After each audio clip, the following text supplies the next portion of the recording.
What was that? Recordings in progress. Oh, good, okay.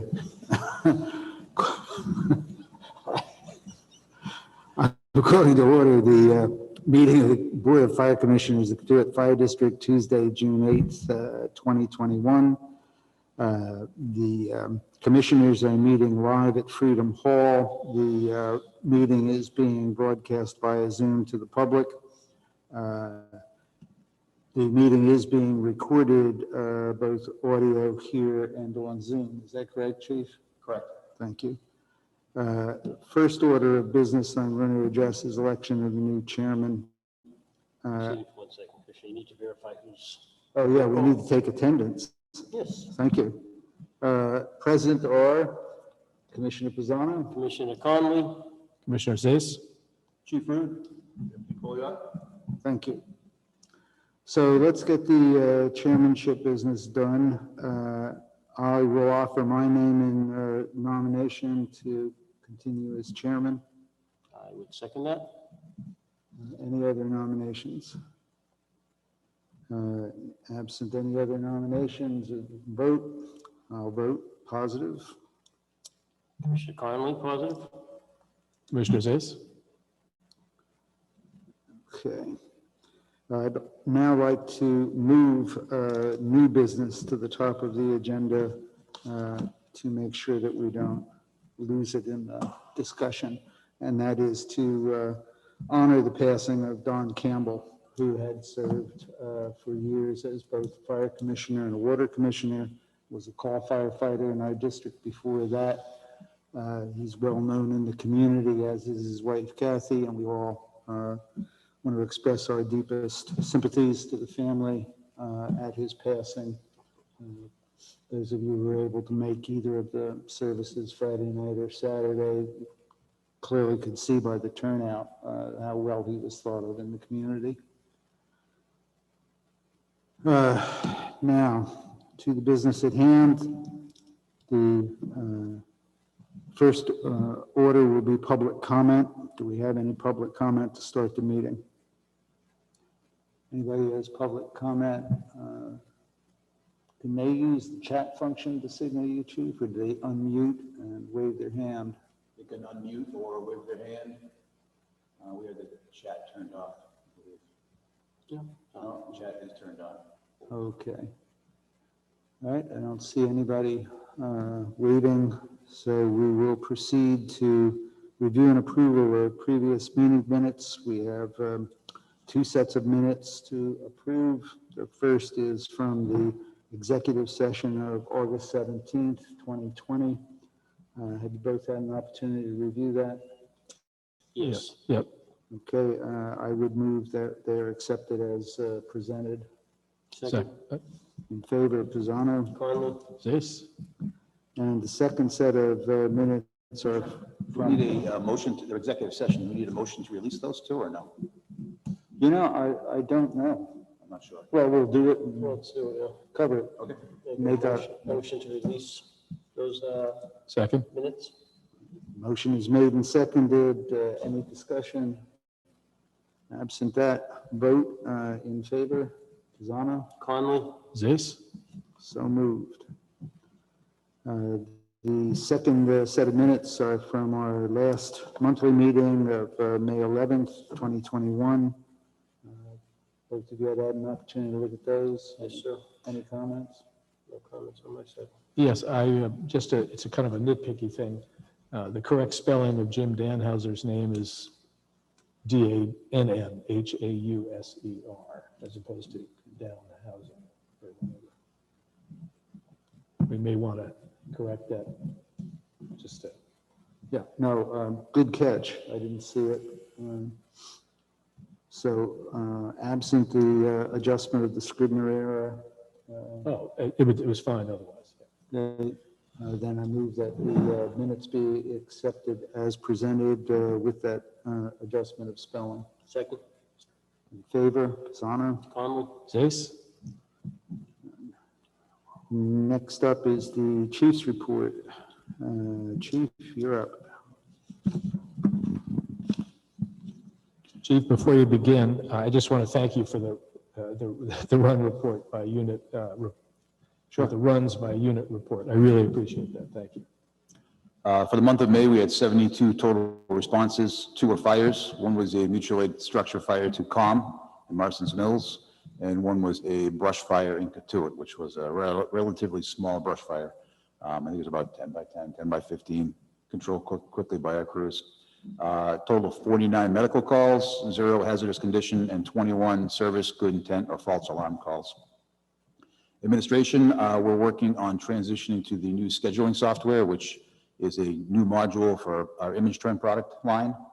So we'll have one product line for all records keeping, including scheduling now. So it should simplify things. Do we already have that module?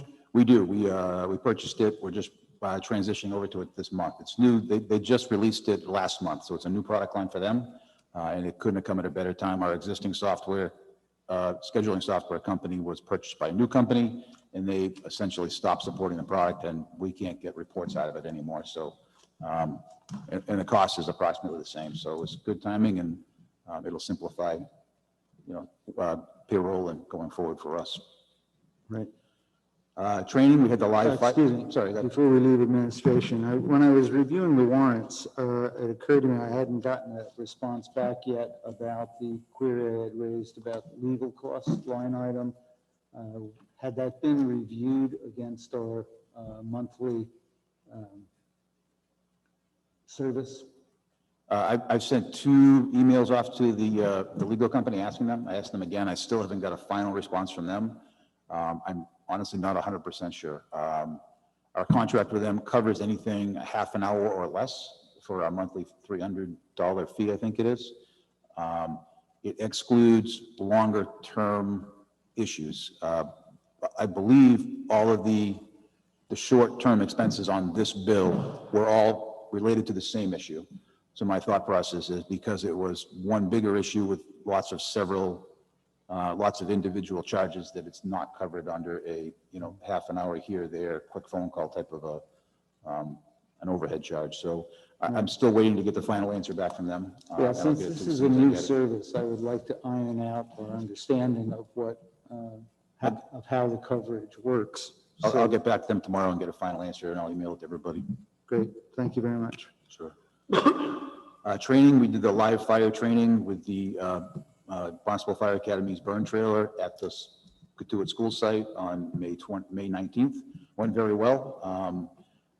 Having the training locally was actually really beneficial for us, especially in this day, because we ended up responding to that brush fire and I think 3 or 4 other calls while we were there. So we still did get a good day's training in, and at the same time, our staff that was training was able to respond to multiple calls in the district. So having a mobile trailer actually is working out better than the old-fashioned burn house that was in Hyannis. So, Hey, Chief, quick comment there. I wanted to thank the deputy for taking me through the packs and the equipment that's on the packs and the monitoring and showing me how it all works on the computer. It was fascinating. So deputy, I really appreciate that. It was very educational for me, so thank you. he's been leading the charge on getting that all set up. So the new packs have a Wi-Fi connection, it's a mesh network connection to all of the packs in use. So once you turn an air pack on, a Scott air pack on for entering a hazardous environment, it activates a mesh network, and it communicates to a central computer that we keep in the command vehicle. It'll tell us which people are in the building. When you turn it on, you use an ID tag, and it syncs with your name. Tells you who's there, how much air they have. They can send signals in and out with buttons on their pack, so we can ask them for a pat check to make sure they're okay, and they can respond back. Or we can send in an evacuation signal right to their pack to tell them to evacuate. So it's a great system, and the deputy did a great job putting that in place and getting it all programmed up. I'd like to echo Commissioner Conley's remarks. I got to be there both for the setup day and then for the drill. And I was very impressed with the equipment, both theirs and ours, and how it integrates. I thought it was a great exercise. So it's the way they're going. Most of their props, since they don't really have a site anymore, are all mobile. So they're tractor trailers that get delivered to a site, and that actually works more efficient. This one was bought with grant money too. So it was, I think it was Port Security grant money. It's a combination structural firefighting and a marine firefighting training trailer. So the Maritime Academy also uses it to train their cadets. Terrific. For this month of June, we're doing a marine operations drill. Some Coast Guard officers are coming in to give us a class for the boat. It's just a general refresher class on boat operations. I think that's June 28th or 9th. I'll get the date to you and the time if anybody wants to be there. Remember, we spoke about this last fall, about hoping to get them to come in the spring. Right. Well, we're working to get the second half of the operator program to get several other operators trained, and we're still waiting to get a date on that. That's a week-long class. Right. This is just a couple-hour refresher class with a Coast Guard officer that actually lives in Marston's Mills. Will this be with the gentleman that already went through the course, the first half? This class would be for all of our staff. Okay. It's general safety operations and operations of the boat. So we had, I think, four or five staff that attended the first half, first 1 week of the total 2-week training program this was this past fall, right? And we're still waiting for the second half of that, and we'll send the same 5 people so that we end up with a total of 7 trained operators.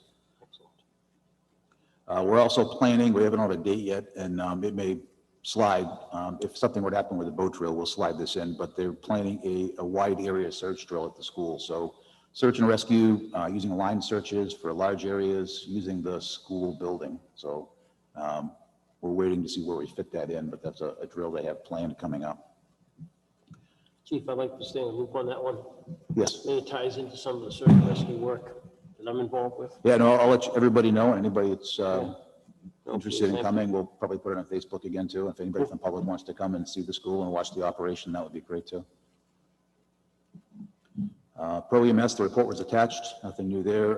Personnel, we unfortunately had one of our firefighters injure their back on the 28th of May. So the person's been evaluated by a ER staff or urgent care staff in their primary care. We're waiting for a MRI, which is happening tomorrow night, and a surgical consult with a neurosurgeon on Thursday. So we really won't have any answers till Thursday on what kind of prognosis or timeline we're looking at, but more than likely it's several weeks at a minimum. So nothing new on apparatus report. Facilities have been very busy. We finally got the floor in, so the new floor has been installed in the first floor. I've moved downstairs. We've moved in furniture. Everything's kind of everywhere right now. We're getting rid of file cabinets, digitalizing as much as we can, and organizing the station. But within the next 2 weeks, it'll be should be ready to go and much more efficient than we were. So, Chief, I stopped in, I think, last Saturday, no, Saturday before, I think it was, when the carpet company, flooring company was coming in. they came on actually Memorial Day. They were Yeah, Memorial Day, Monday. I think everything was great. Yeah, Good that job. came out really well. We're lucky to get a company in there. Everybody's backed up, so we're lucky to get somebody in quick enough and with materials in stock to get it done. Yeah. Yeah, I also had a chance to walk through and look, and it's coming along very nicely. Everybody's together. they're doing a good job. I got some guys painting, moving stuff around, multiple trips to the dump with old metal lockers and desks, and we've been pretty busy getting it done, but it's moving along fast. Good. Affiliation agreement with Cape Cod Healthcare, that is still in the works. Cape Cod Healthcare's attorneys and leadership team is now involved. They really had no idea what was, I guess, the operations of Cape and Islands EMS. And they understand that we've got a problem, and they are taking charge of the situation. They are either going to redesign Cape and Islands EMS to a format that fits and works for everybody, or dissolve it and take over the functions themselves. So they're meeting every Tuesday with a subcommittee of the fire chiefs, Barnstable County Fire Chiefs, and we hope to have a final decision on which way, whether it's a redesigned Cape and Islands EMS that functions appropriately, or it's a liaison employed by Cape Cod Healthcare that has that function. But we still have the backup plan of going to BI Plymouth. They still are willing to take us at any point in time. So we're kind of waiting on the bubble to see how that falls out, but we've got lots of backup options now. Do you have any sense of what they think their timeline is to come to presentation? I think over the next 2 or 3 weeks, they'll know which direction they're going, whether it's going to be taking over the functions or reforming Cape and Islands EMS. Our affiliation agreement, our affiliation agreement with Cape and Islands EMS ends on July 1st. That's part of the reason I'm asking. Right. That's not a requirement. Our requirement is a medical director with the hospital, an AHMD that we have a contract with Cape Cod Healthcare. Our contract with Cape Cod Healthcare does not at all mention Cape and Islands EMS. The only reason for existence for Cape and Islands EMS, as far as we're concerned, is the QA/QI requirement of the doctor. The doctor at Cape Cod Healthcare is required to do QA/QI quality control for our calls. And they subcontract it to Cape and Islands EMS. They stated as of July 1st, they will start accepting the QA/QI, which we have done through Pro EMS. So we right now have 100% of our calls quality control through a private subcontractor, Pro EMS, which everybody that I've spoken with believes is a better product, better quality control than Cape and Islands was providing. And they've been accepting that for a while. So our medical director has been getting that direct feed from them since we started it a couple of years ago. And they will, starting July 1st, rely solely on that if Cape and Islands doesn't exist, or either way, we're not paying Cape and Islands EMS July 1st for any services until we figure out the path forward. So we're good. We have no critical deadline we have to hit for July 1st. We're good to go forward. But it is very possible that by our July meeting, we'll have some idea of what the final. We'll definitely have an idea by our July meeting as far as what direction we're going, and what cost structure that may or may not take. All right. That's all I've got for the chief's report. All right. Under old business, the Policy Advisory Committee update. Do we have any new information to present? No, we had a meeting last night, the last one of this sitting board. The only, I was just reviewing those minutes today, but there's nothing that's going to the Prudential Committee out of that meeting, other than a request to revisit the sort of the historical documentation. So I think that's an ongoing. It's not like a hot item. It's just an ongoing discussion about how are we going to actually do that. There were I made a few suggestions, but they're going to be tabled essentially for the next sitting body. And are you comfortable continuing in your role as liaison? I am. Excellent. The Katuitt Elementary School Committee, do we have any update on that? I do not believe there's been a meeting, and I haven't heard anything specific since most of the discussion really came to fruition really in the ADM. So it's not that the committee is disbanded necessarily. I don't think the Prudential Committee has disbanded it, but I think the general portfolio has been completed. So Good. And just pro forma here, assuming the committee goes forward with additional work, are you comfortable remaining the on? school committee, maybe? Yeah. Okay. The school committee is meeting Thursday. Looks like we have a post from Fran. Okay, I haven't seen that. Thank you, Fran. The Firefighter Physical Fitness Committee update. So we've had some scheduling challenges with that, so we have not met since our last conversation. We're in the process of scheduling some time to continue the conversations. Okay, the two questions. First of all, are you comfortable continuing in your role as liaison? Yes, sir. Excellent. The second is that this dovetails into our review of the annual district meeting articles, but the question of the budget presentation from the ADM, and that was monies targeted for the pilot project for the physical fitness program. We're going to have to look at how that resolves. We haven't gotten a legal response yet, have we? I communicated with Ray via email. So what happened during the annual district meeting is an old version of the warrant was read. It was partially corrected on the floor. So the issue came in with the $20,000 that we had moved towards getting close to district meeting in our last meeting we moved 20,000 from salaries and wages to operations to cover this program. Those changes weren't reflected in the warrant article that was read. So Ray made the changes on the floor to change the salary and wages to the correct number and the operations to the correct number with the increased $20,000. But the total number that was read for the total budget for the fire department was $20,000 too low. So there is no specific item or category that was defunded by $20,000. He's spoken with the attorney, Mark Boudreau, and their plan going forward is he will fund everything as scheduled. So operations, salary, wages will all get funded as designed.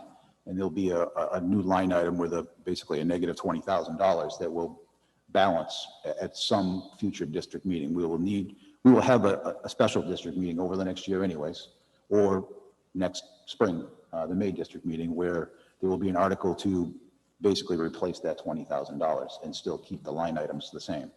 Okay. We always give back more than $20,000 return from funds, so it shouldn't affect us either way.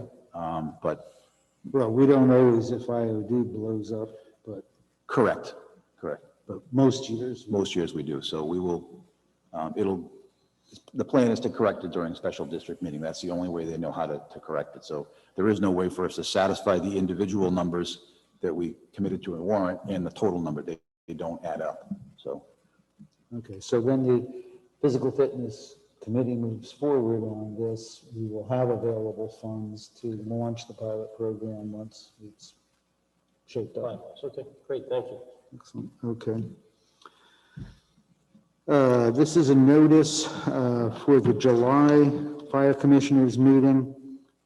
Assuming that this hybrid version we're doing tonight works out okay and the recordings are all well done, then in line with the state's changing guidelines, the assumption going forward is that in July, we will have this format plus live attendance, and people will have the option of being in attendance in Freedom Hall or following on Zoom from home for that meeting.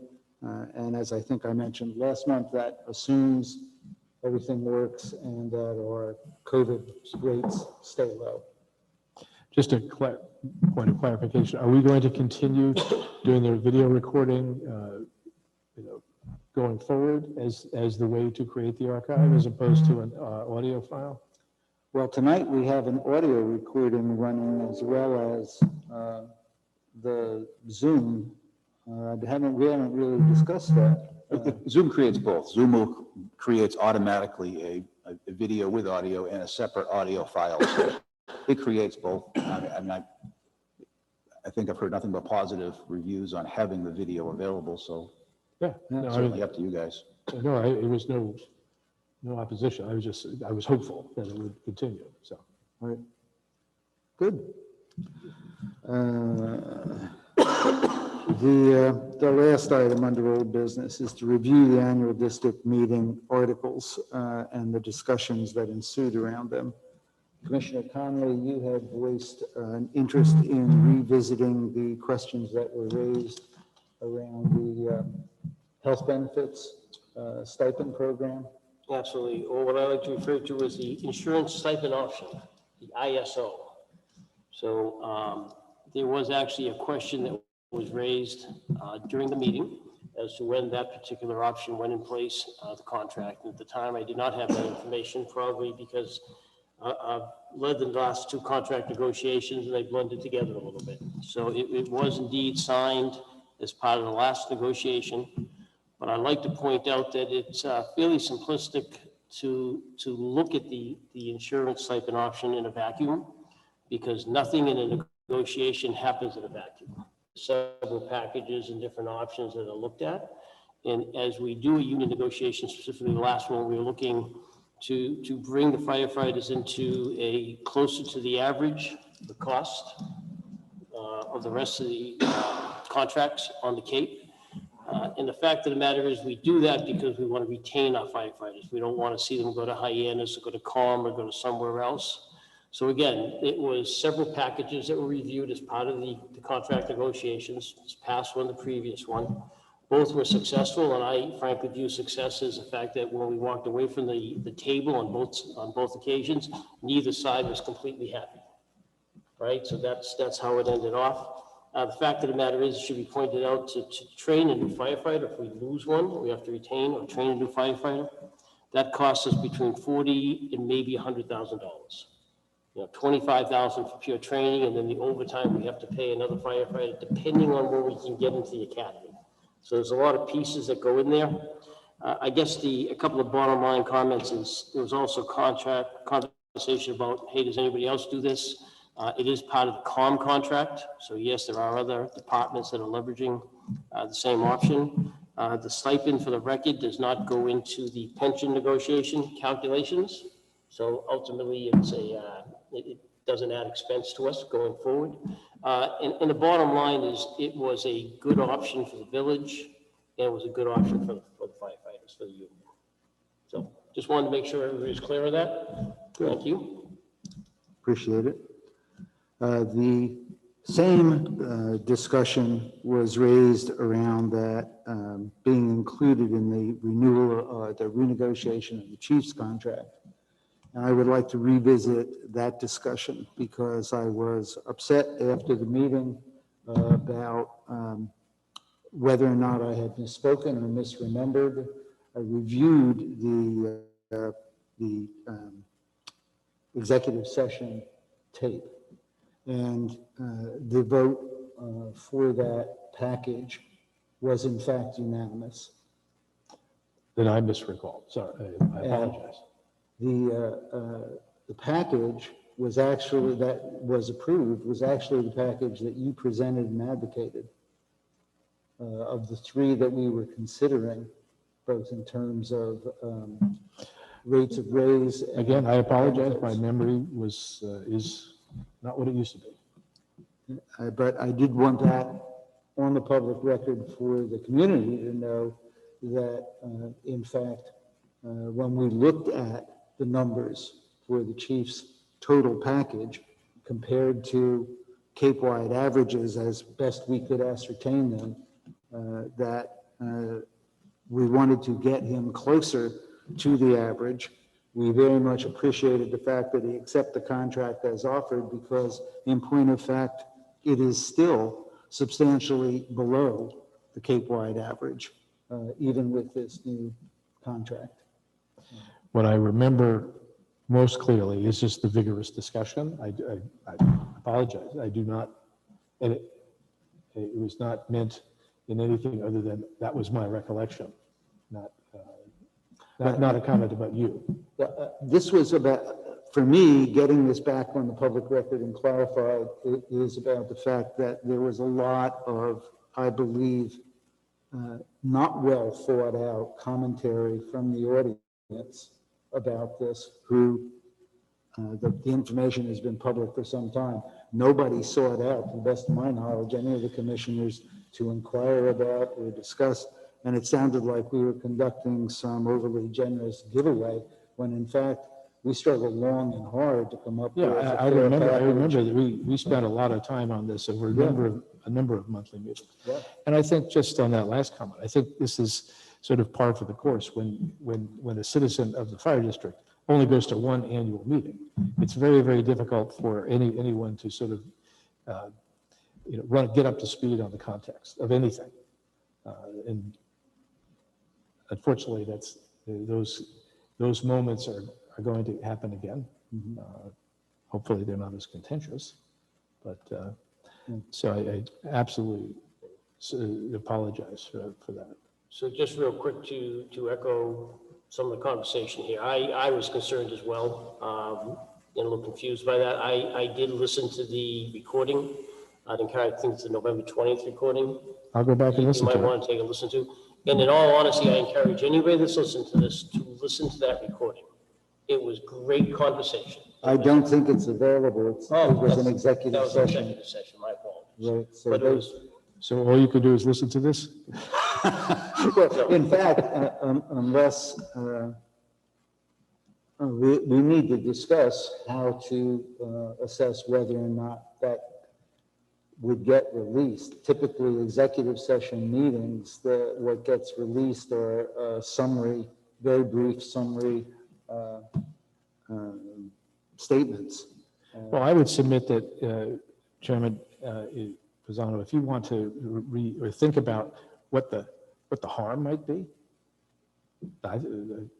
bring it back next month to Commissioner Conley and myself, and we could discuss it about whether you might want to actually provide the full recording for the district voters.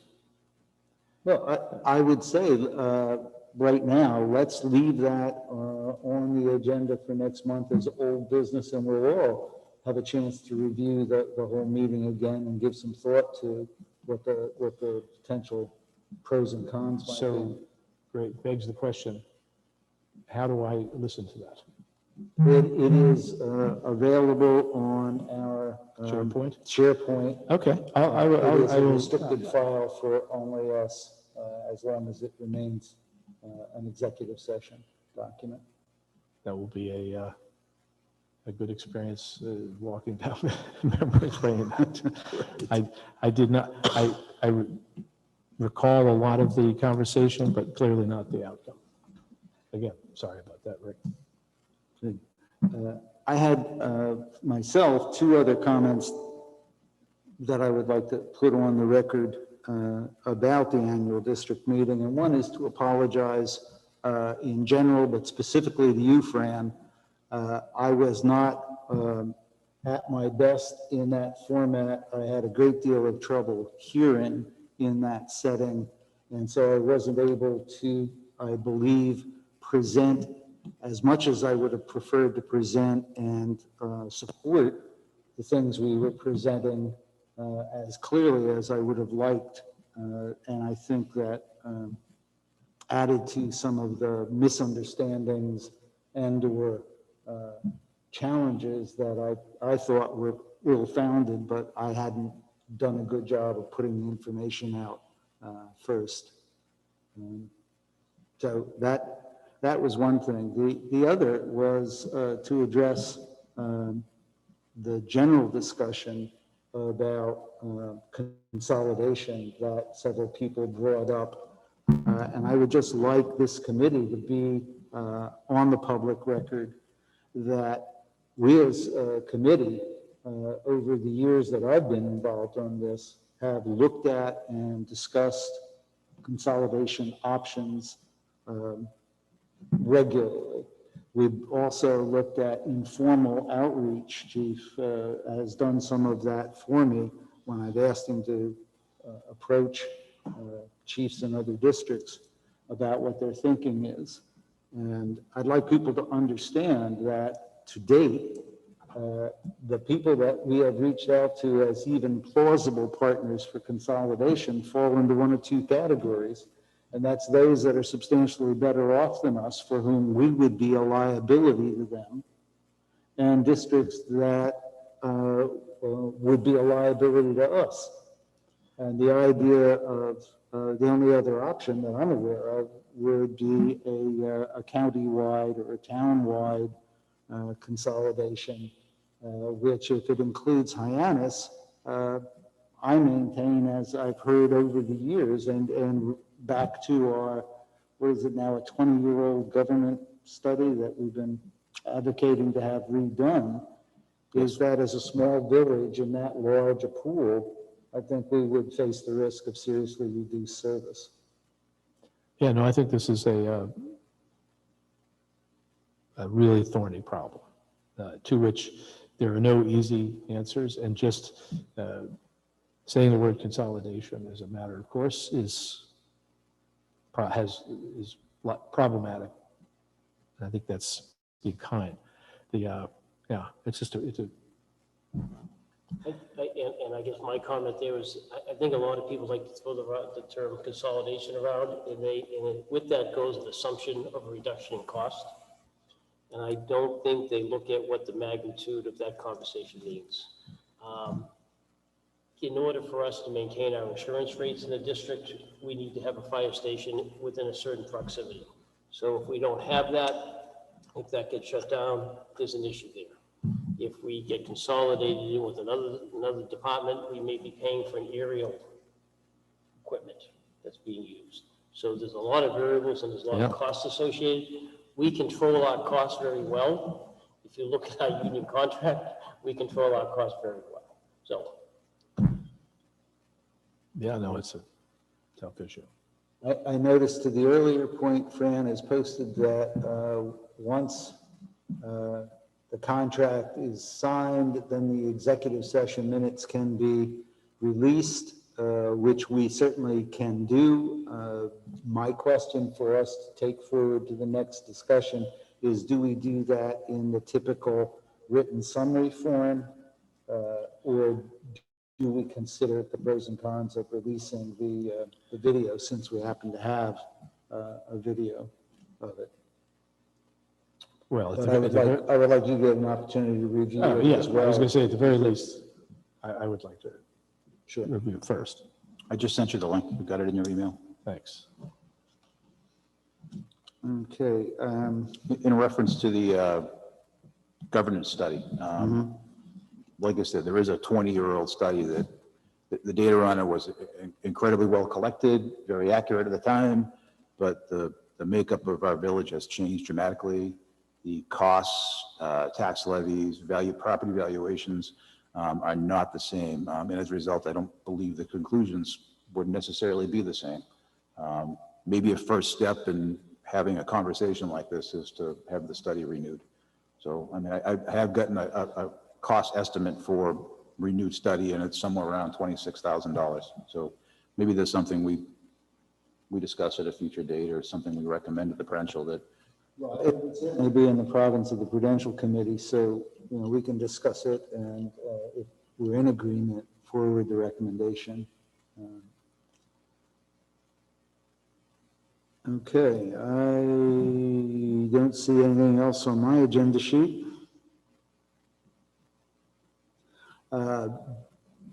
Would say, since there was no public comment at the beginning of the meeting, there are still 2 people in attendance. If anybody wants to make a public comment now about anything we've discussed, now's your chance.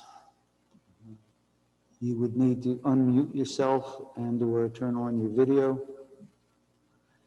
Absent that, Cynthia Gardner, 94 School Street, Katuah. I just have a question. Can you hear me? yeah, I can hear you. Oh, okay, there it is. Yeah, go ahead. Okay. I have a question regarding the annual meeting and the budget. We do not have a line item budget, so I don't understand the conversation that was had regarding that. Wouldn't the totals that were voted on be the totals that would have to be maintained in the overall budget? Cindy, Could you understand that? I understand the question. Want me to answer it? I Can you can't, repeat the question? Yeah, Kirsten? Cindy's question was,